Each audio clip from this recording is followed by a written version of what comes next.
Hey, Shalom Akim, Yahabashim Shai Barakathum. Today we're going to read the book of Genesis, chapter 3.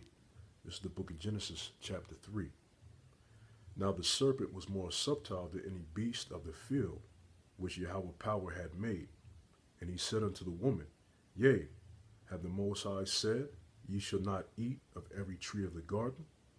And the woman said unto the serpent, We may eat of the fruit of the trees of the garden, but of the fruit of the tree which is in the midst of the garden, the Most High hath said, Ye shall not eat of it, neither shall ye touch it, lest ye die.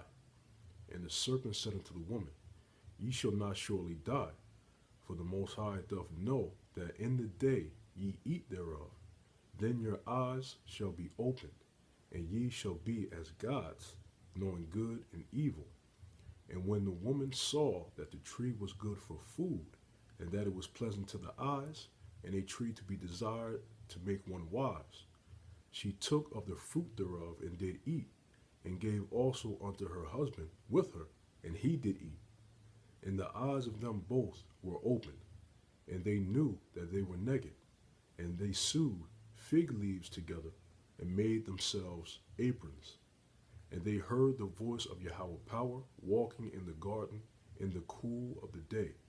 And Adam and his wife hid themselves from the presence of Yahweh power amongst the trees of the garden. And Yahweh power called unto Adam and said unto him, Where art thou? And he said, I heard thy voice in the garden, and I was afraid because I was naked, and I hid myself. And he said, Who told thee that thou was naked? Hast thou eaten of the tree whereof I commanded thee that thou shouldest not eat?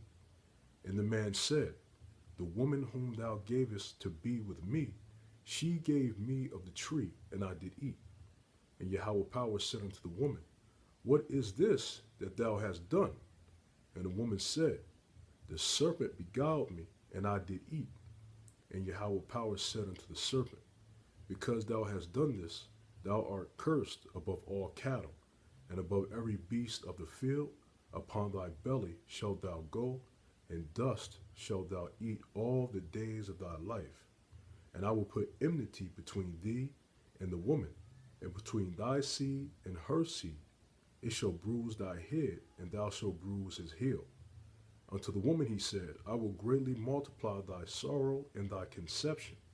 In sorrow thou shalt bring forth children, and thy desire shall be to thy husband, and he shall rule over thee.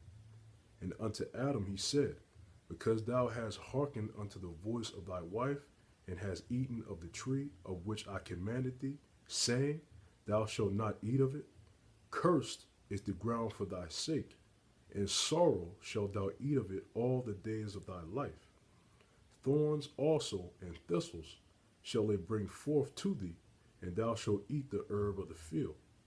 In the sweat of thy face shalt thou eat bread, till thou return unto the ground. For out of it was thou taken, for dust thou art, and unto dust shalt thou return. And Adam called his wife's name Eve, because she was the mother of all living. Unto Adam also and to his wife did Yahweh power make coats of skins, and clothe them. And Yahweh power said, Behold, the man is become as one of us, to know good and evil. And now, lest he put forth his hand, and take also of the tree of life, and eat, and live forever. Therefore Yahweh power sent him forth from the Garden of Eden, to till the ground from whence he was taken. So he drove out the man, and he placed at the east of the Garden of Eden cherubims, and a flaming sword, which turned every way to keep the way of the tree of life. That's the book of Genesis, chapter 3.